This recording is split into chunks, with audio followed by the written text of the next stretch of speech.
Hello and welcome to Halls on Film. I'm Christopher Hall. And I'm Sheldon Hall. And in this episode we're going to be discussing Ivy, which is a 1947 melodrama directed by Sam Wood, and Une Femme Douce, directed by Robert Bresson in 1969. More difficult to categorise, but we'll come to that later. Yes. So let's start with Ivy. It's a remarkable piece of work. It's very enjoyable. It's set in an indeterminate part of the Edwardian period, after the death of Queen Victoria in 1901 and before the start of the First World War. Set in England. It was made in America. It's got Joan Fontaine in it. It was made in 1947. It's an adaptation of a novel by somebody with a very long name. Is it Marie Belloc-Lowndes? Yes, it is. Very good. Well done. Author of The Lodger. Yes, author of The Lodger. Yeah. It is a story of Joan Fontaine's character, Ivy, she's not in a loveless marriage because her husband really loves her. I think he says at one point, I love you for a million years. And she says, yes, I'm very fond of you. She is typified as a social climber. She wants money. She wants to spend money. Her husband doesn't have much money.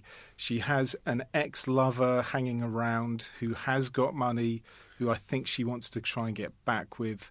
There's also an older man who has a seemingly unlimited amount of money, who is also a portrayal of new money rather than old money. So there's a class thing going on there as well. That's Herbert Marshall, isn't it? Yes. Yeah. She decides that the only way that she's going to get what she wants is to kill her husband.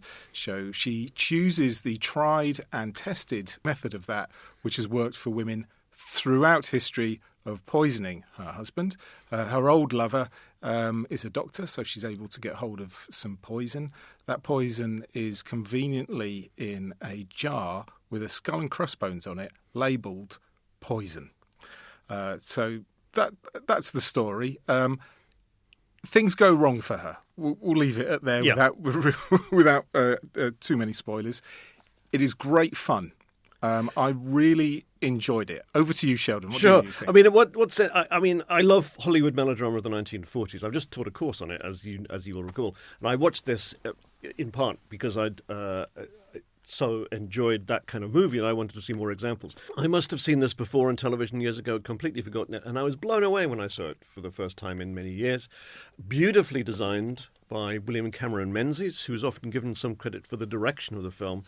The nominal director, Sam Wood, is generally a kind of solid craftsman type, but not usually thought of as a great visual stylist. But from the very first shot, this is a very clearly designed movie. A very startling use of angles and decor, almost modernist in its design, even though it's got a period setting. And it's beautifully lit by Russell Metty, a director of photography who went on to make the great films of Douglas Sirk in the 1950s, Spartacus in 1960, a kind of mainstay of Universal Pictures, where this movie was made. One of the things that's startling for me is seeing Joan Fontaine in an unsympathetic part, because as the star of Rebecca and Suspicion and Letter from an Unknown Woman, she's almost the archetypal victim hero or heroine of 1940s melodrama. And here she is playing, it's not an unsympathetic part exactly, but she is effectively playing the villainous part. And she's the equivalent, I suppose the female equivalent of the male killer in Gaslight, or the male, threatening husband figure in Gaslight. Sort of the sexes are reversed in this murder melodrama. And there's a remarkable kind of series of incidents where she is pushed into a corner and has to fight for her life. And there's a striking moment where she is more or less put paid to her husband at this point, and she sits in front of a mirror and kind of looks at herself in the mirror and recognises what seems to be like its demonic figure behind this mild and meek, mousy persona that Fontaine usually embodied. We won't give away any twists to what happens later, but suffice to say there are plenty of twists and turns. She's investigated by a detective played by Sir Cedric Hardwicke. Lots of suspense, a surprising ending. Again, no spoilers. But I think it's one of the undersung Hollywood melodramas of the 40s. This film ought to be better known than it is. Yeah, why do you think why did it disappear? It didn't get particularly good reviews, I don't think. It has been on television, but like I said, not probably since the 1980s. I think I saw it on Channel 4 back then. And as far as I know, the upcoming Indicator release on Blu-ray is the first home video version of it in the UK. Yeah. I would double check that. Yeah, because we watched the Australian Yes, Imprint indeed. version, We watched a different version as a kind of an completely advanced vanilla. preview. Not even a booklet. Yeah, but and not even a chapter stop either. Which Yes, is a bit I noticed disappointing. that. Yeah. So yeah, you're on your own, I suppose, when you watch this movie on Imprint. But a beautiful transfer. Yeah. I mean, and nice packaging too. If you as I do, like good packaging. But just seeing it back in circulation is great, and I would hope there'll be more of these melodramas of the 40s come back into circulation. I always find it startling when I take a step back when I'm watching something from 47 and the restoration, the transfer, the scan. It looks as though it could have been shot yesterday. Yeah, absolutely immaculate. I think they must have gone back to the original camera negs to do it, and the sound is very clear as well, which you don't always get from the 40s. Sure. Because of the technology that was being used. It's an interesting piece, isn't it? Because it starts, the first scene is on the White Cliffs of Dover, and Blériot is just landing his plane, the first Frenchman to cross the Channel in a plane, which puts it very specifically at a time and a place. Right. But from then on, nothing is mentioned about what's going on in the world at all afterwards. It's very centred on Joan Fontaine and her life. And I found that fascinating all the way through, because 1947, loads of Americans making it. And of course, it was within living memory then. Absolutely, yeah. I thought early on when some of the blokes were saying "my dear old chap" and "my dear old fellow" a few too many times, I thought, hang on, am I watching a satire here? It's not. Yeah, it's and as it is a a commentary representation of England. It's not entirely convincing, is it? There are some dodgy accents there, but that's par for the course in Hollywood melodrama of the 40s. That's kind of not unexpected. Did you pick up on any that this is a social commentary as well? Because it was written in the 20s from somebody looking back to that time. It was a time when the suffragette movement was just beginning. Right. It was about the changing in the status of women, particularly in the UK, and the class system.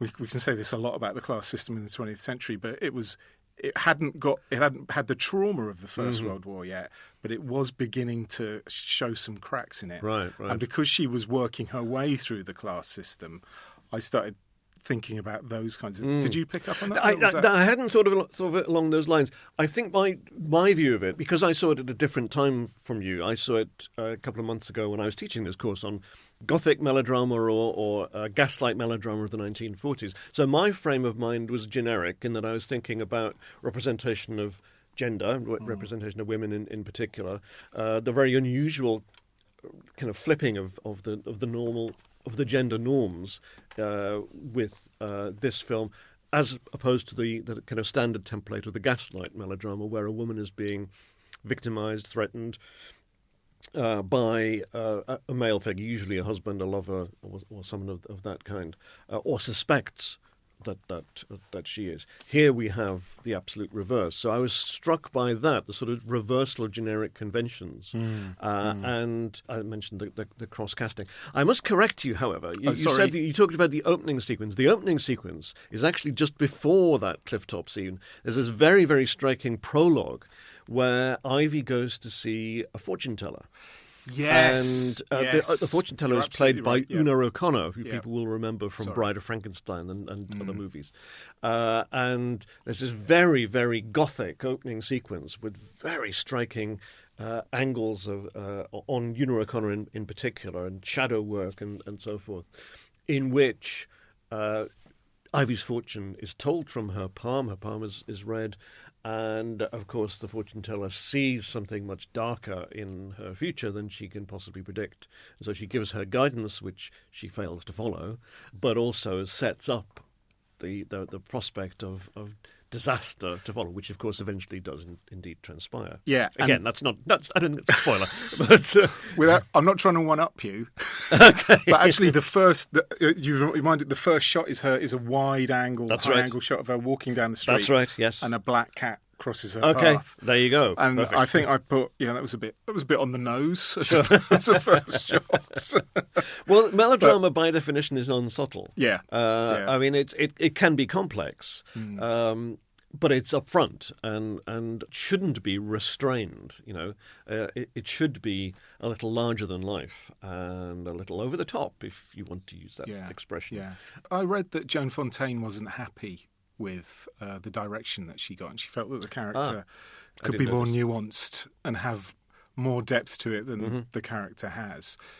Did you pick up on that? Did you find it's an odd choice for Sam Wood, because Sam Wood is best known for kind of very solid MGM pictures like Yank at Oxford and Goodbye Mr. Chips, both of which were in fact made in Britain. Politically very conservative, and this is towards the end of his career, I think. I don't think he had many more movies in him. And it has been suggested that much of the visual style of the film comes not from him, but from the two figures we've already mentioned, Russell Metty and William Cameron Menzies, especially Menzies, I think.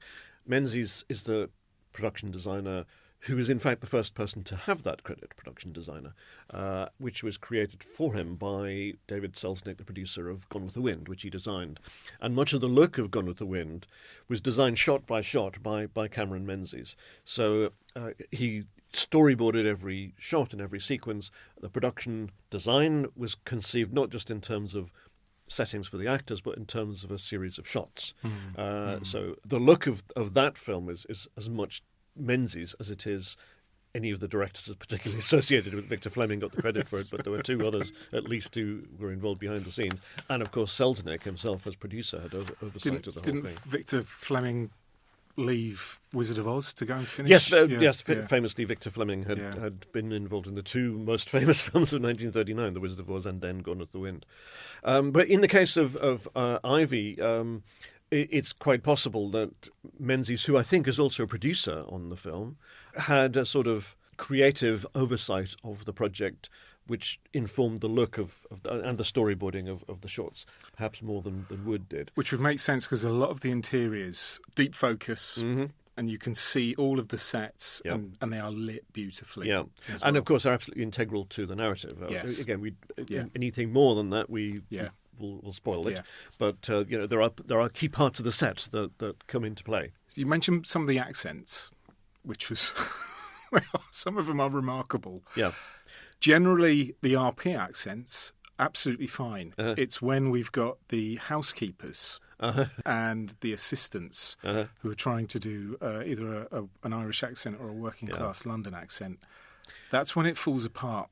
You see, I don't think you can worry too much about this with Hollywood movies. It's still the case, of course, that accents can get mangled when American actors, say, are playing British characters.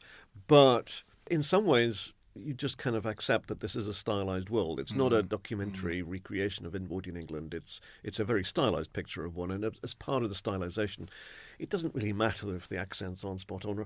I wouldn't have minded if the American actors had kept their American accents. Just accepting that there is a certain necessary convention to the adoption of accents will get you by, I think, with a melodrama. Again, it's about accepting the artifice rather than expecting something more socially realistic. One of the things that I liked was the fact that every time she thought about the poison, there was a little harpsichord playing on the soundtrack. Yes, it's a lovely score as well. A thought had its own score. Yeah. There was a shot of the poison or she was thinking about it.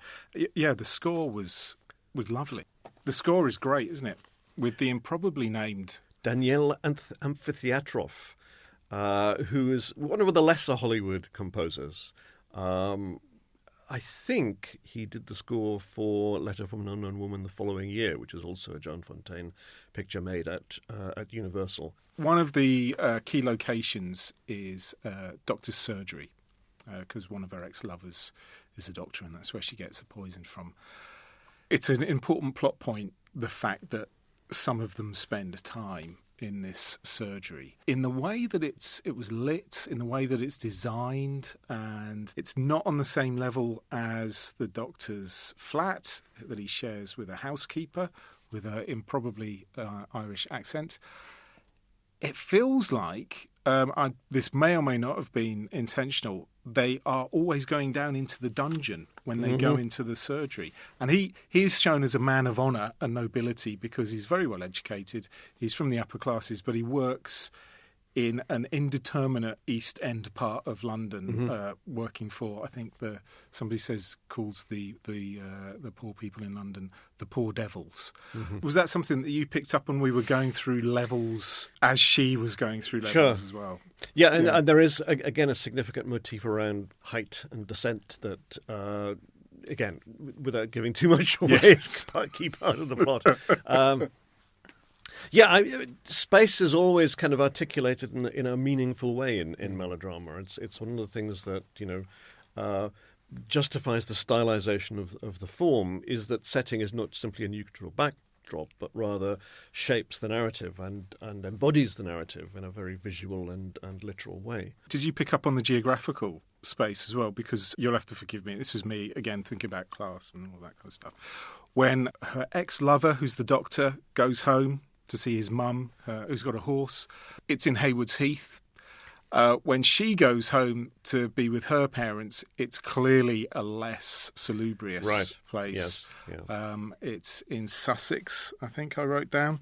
And that was a point that was being made. And once again, I thought, these are Americans making this. Somebody's done their research here. Yeah. Of course, that may come from the Lowndes original novel. Yes, I'm sure it does. She was a British author. Yeah. But yes, that kind of social climbing and the motivation of class is there. And again, it may come from the genre. Yeah, you mentioned heights and levels. The court scene is remarkable for that, isn't it? With its low-angle shots of all of the men with their wigs on, judging her at different levels, almost like one of those old Victorian dissection rooms that you see in some horror films and things like that. The film it reminded me of, because I had seen it around the same time as I watched Ivy, and for the same reason, is Madeline, directed by David Lean, which is about another alleged female poisoner. Oh, yes. Based actually on a real-life case rather than on a literary source, which is probably David Lean's least-known film, and deserves to be better known as this film does. But that too has courtroom scenes where you have a very strong impression of a woman being under scrutiny and being dominated by an overpoweringly patriarchal environment. Not just the judge and jury and the lawyers, but the audience, which become representatives of this oppressive, suffocating society dominated by obviously men. And the woman is therefore kind of almost like a specimen in a jar, being scrutinized by medical students. Yeah, that was made very clear. There's a shot, isn't there? It's a POV shot as she gets out of the carriage to go into the court, and they're on either side. These days it would be paparazzi, but it's clearly people who are cast to look like working class Londoners, either side, looking straight down the barrel. And this is true of, although it's set in Edinburgh, this is also true of Edinburgh. So in some ways it might be inherent in the source material that the woman delivered by carriage to the place of not execution exactly, but examination of testing. Yeah. And I guess we're looking forward to see what Extras Indicator we're going to have. Yes, it is due for release very soon on Indicator. In fact, it may already be out now. So Indicator always delivers a full package of extra material, and you can find out what that extra material is by looking it up on their website. Wonderful, thank you. Next, we're going to discuss Une Femme Douce, which is a 1969 film directed by Robert Bresson. Bresson is one of the great figures of French cinema and European cinema, world cinema, who directed only 13 features in a career lasting 40 years or so. And this is his 9th or 10th feature, I think. Adapted from a Dostoevsky short story. And in fact, last time on Halls on Film, we discussed another film adapted from a Dostoevsky short story, which was White Nights. And in fact, Bresson's very next film was also based on that source material, Nights, Four Nights of a Dreamer. Yeah. This film is based on a story that Bresson himself considered flawed, but that's why he was drawn to it, to kind of draw out some of the elements that Dostoevsky didn't. It's centered on a young woman. Ivy is the story of a female murderer. In this case, Une Femme Douce is the story of a female suicide. And the film begins with central character Elle, played by Dominique Sander, killing herself by throwing herself from the balcony of the apartment she shares with her husband, Luc, played by Guy Frangin. The rest of the film then proceeds in a series of discontinuous flashbacks as Luc recalls the events of their meeting and subsequent marriage and relationship, which may or may not have led directly to the suicide.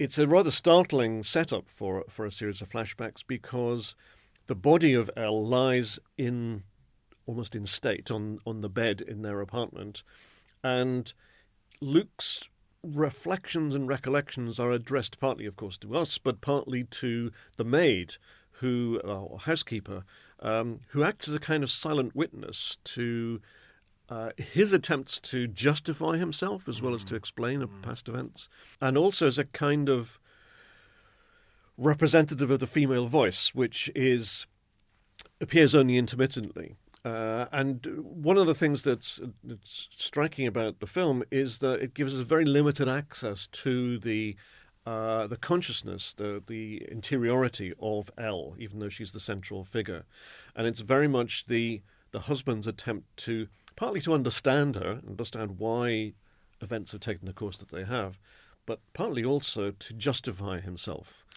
It becomes very clear to us, if not to him, that the relationship between them is a coercive and oppressive one, in that he is constantly trying to control her behaviour, develops a kind of fanatical jealousy towards her, develops fantasies about her involvement with another man, which may or may not be true. And in fact, we don't ever get told. There's a scene in which Luke discovers Elle in a car with another man whom we assume to be the man that she previously sat next to in a cinema.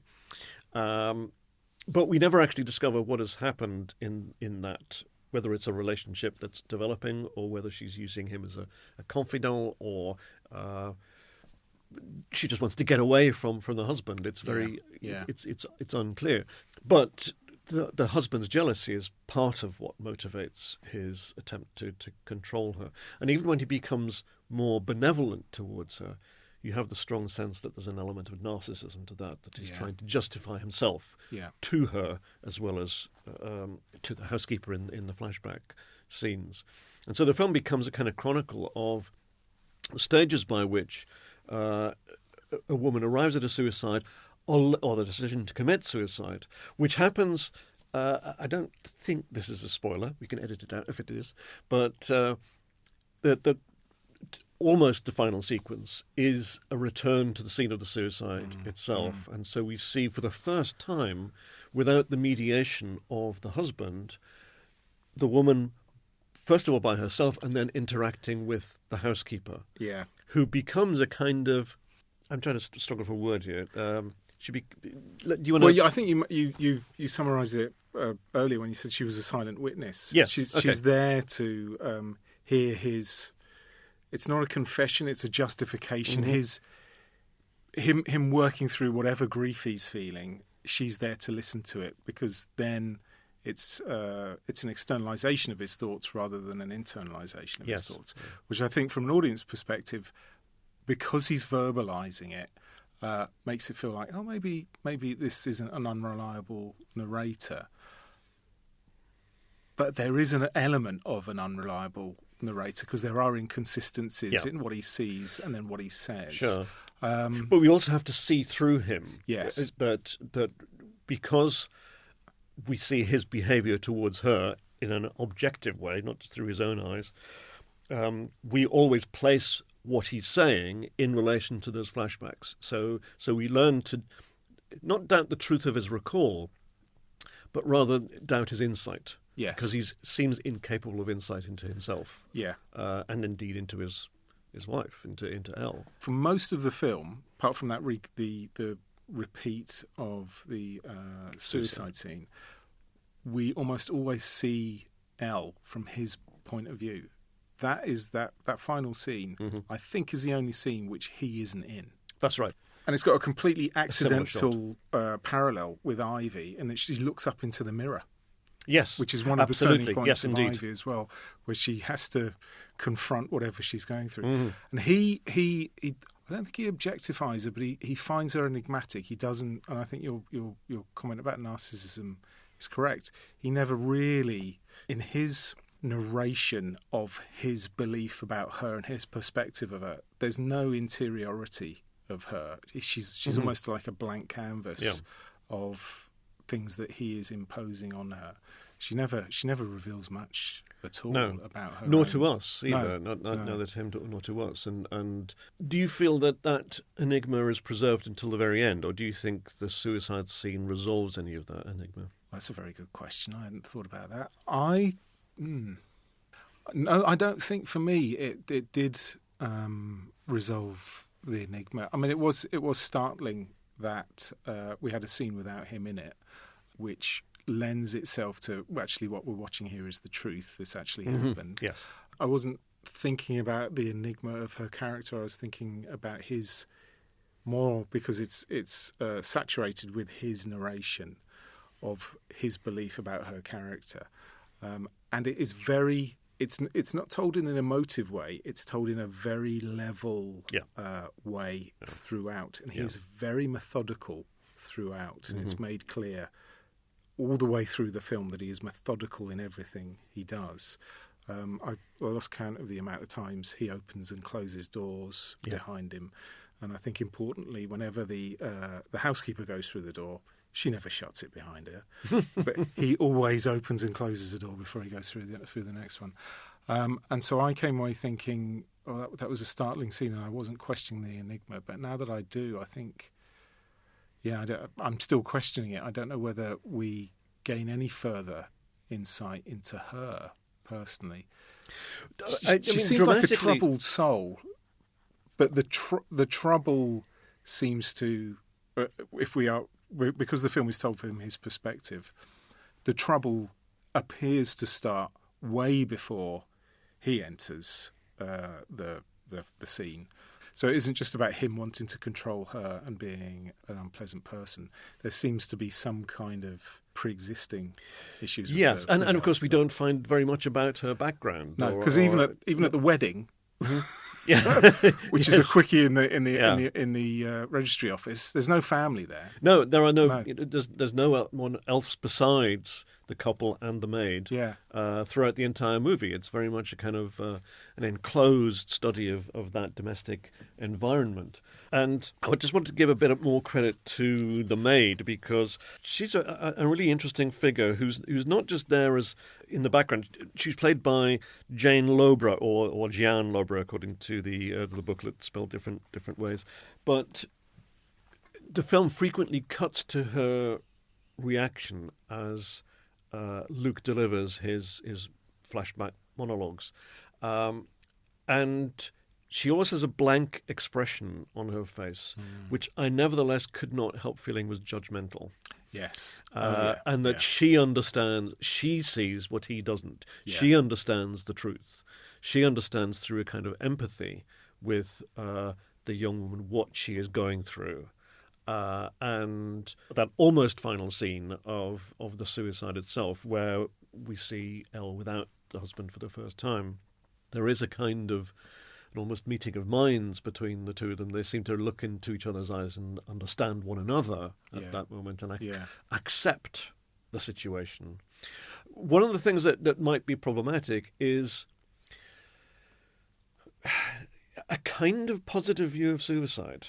And this is something that there's an interview with Bresson in the or quotes from an interview with Bresson in the booklet.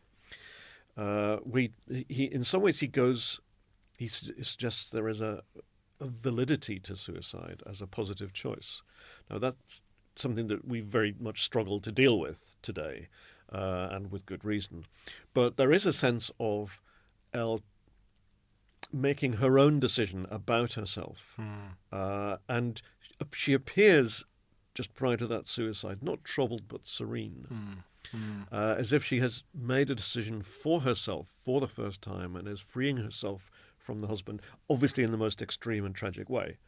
Now, what do you think about that? I mean, is it acceptable for the film to imply a kind of positivity?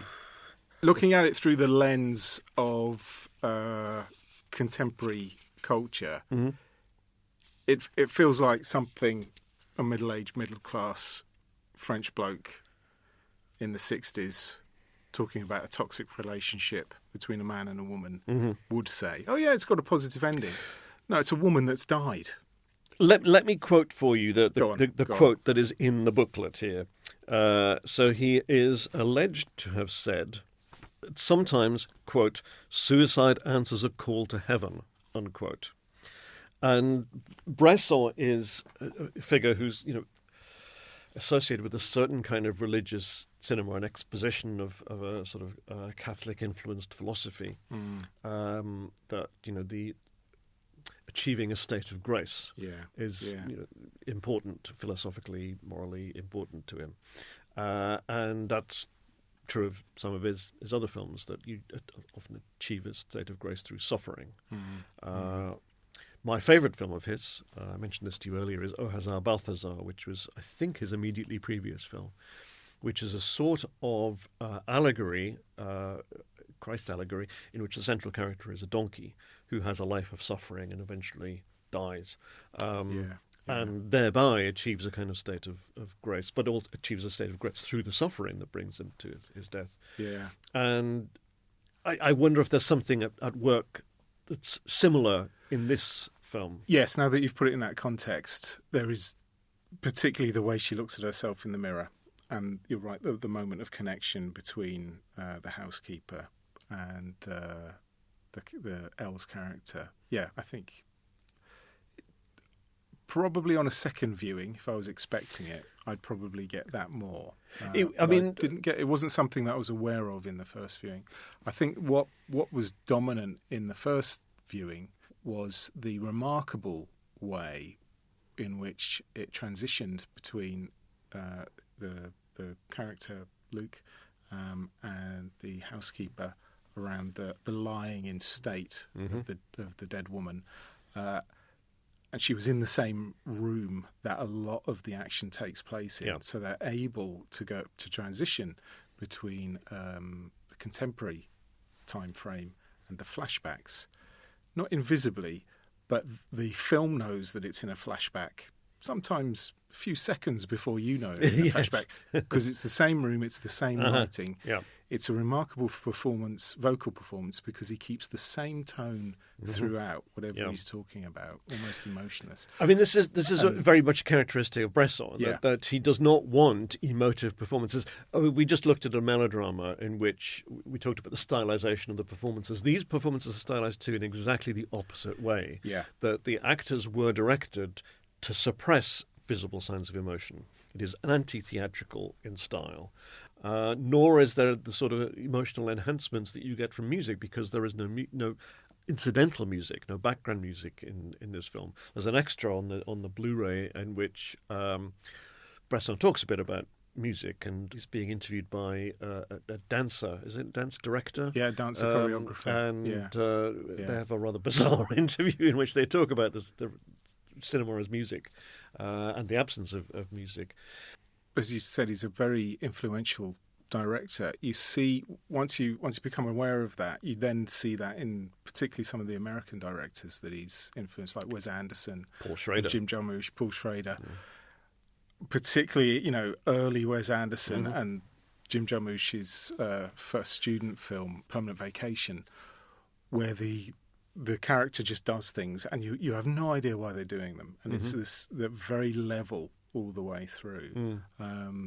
Obviously, Jim Jarmusch's got a lot of different influences on him, but you can see that thread going through. And Jim Jarmusch also likes working with amateur performers in the same way that Bresson does as well. Yes, I mean Dominique Sand, who plays the title role, was not at this point a professional actor, and chose to become one, having worked with Bresson. And then there's again an interview extract with her on the Blu-ray. It's quite idiosyncratic. Where she talks about, in some ways, having been spoiled by her experience of Bresson because other directors didn't work in the same way that he did, and working with other filmmakers later, she almost felt like an amateur because she hadn't been through the usual process that an actor goes through by working with Bresson. Can I ask you, because I was slightly bewildered by it, there's an extended scene where they watch a slightly ropey performance of Hamlet.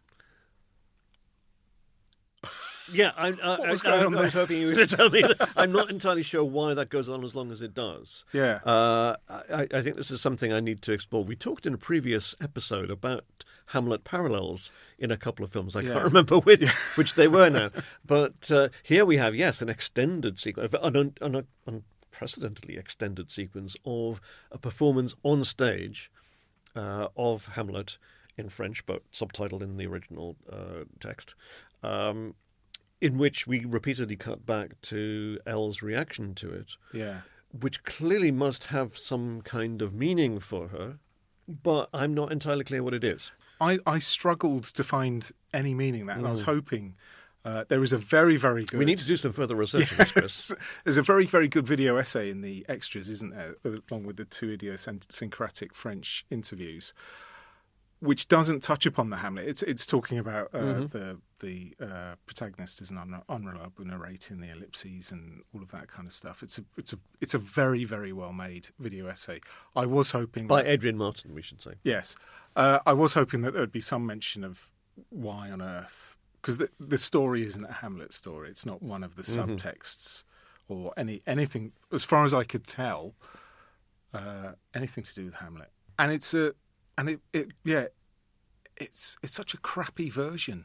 I don't know whether that was the point of it. It's a very bad kind of Amdram set, isn't it? It's supposedly a good production. Is it something that you would show to students and talk about? I remember once going way back.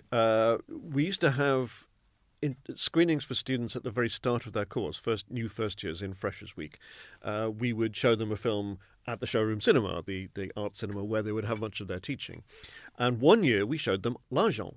And I guess it must have been being re-released and it was in the regular program, which is why it was shown. We wouldn't ordinarily have picked an old movie. It would be usually from the new film program. L'Argent is Bresson's last movie, and it would be a startling film to encounter in the course of a film studies course. But having it as your very first movie must be quite unsettling. It would seem like another world, because Bresson directs in such an idiosyncratic way. It must have been disconcerting for those students in the first year. And in some ways, I saw it when I was an undergraduate student for the first time, and I struggled to deal with Bresson. But I do think Bresson is essential. I do think everyone should see at least one Bresson movie as part of a film studies course. Now, having said that, we didn't always do it. But because it gives you an insight into... there's a different way of seeing, a different way of staging, a different way of using sound and performance and so forth. I know that Jean-Luc Godard thought he was a very important figure. And the French New Wave did... He was one of the very few older figures of French cinema that the directors of the French New Wave respected and indeed revered. And indeed he remained, even throughout the New Wave period and after, he remained completely aloof from wider developments. He was just Bresson, he was a rule unto himself, if you like, making films in a way that no one else was doing at the time. That aloofness comes out in the... It's not really an interview, is it? And it's the strange discussion that he has with the choreographer and director, which is one of the extras. Yeah. In that he barely wants to acknowledge anything that this guy is trying to tease out of him, and then when he does, he's like, Oh, you don't understand.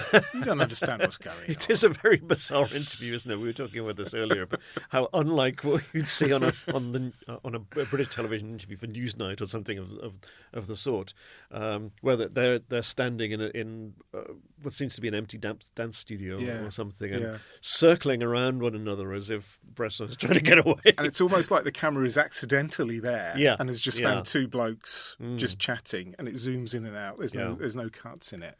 And the dance director is like a kind of... the figure I had in mind was the empathicalists in the musical Funny Face, which are a caricature of French intellectuals. Yes. And absolutely, he seemed like a caricature of a French intellectual. Yeah, and I kind of... Well, I mean, this might have been me projecting. I kind of thought, I don't think you like each other that much. Was it a successful film when it first came out? I don't know, actually. Right. I don't know that any of Bresson's films was a major commercial success. I would imagine that they didn't have to be particularly in order to earn back their costs. Nor do I know, without having researched it, of whether it was particularly well critically received. I mean, sometimes his films were and sometimes they weren't. L'Argent was a... L'Argent, yes, was certainly received very well as I mean, it was fortuitously his last film. It had been his first film in 6 years, I think, and it was certainly received as a sort of testament film. Well, thank you very much. So what are we doing next time, then? I think we're going to be looking at The Stuntman, directed by Richard Rush, and Illustrious Corpses by Francesco Rossi. Thank you very much. This has been Halls on Film, and I've been Christopher Hall. And I've been Sheldon Hall. See you next time. Bye. Thanks. Bye-bye.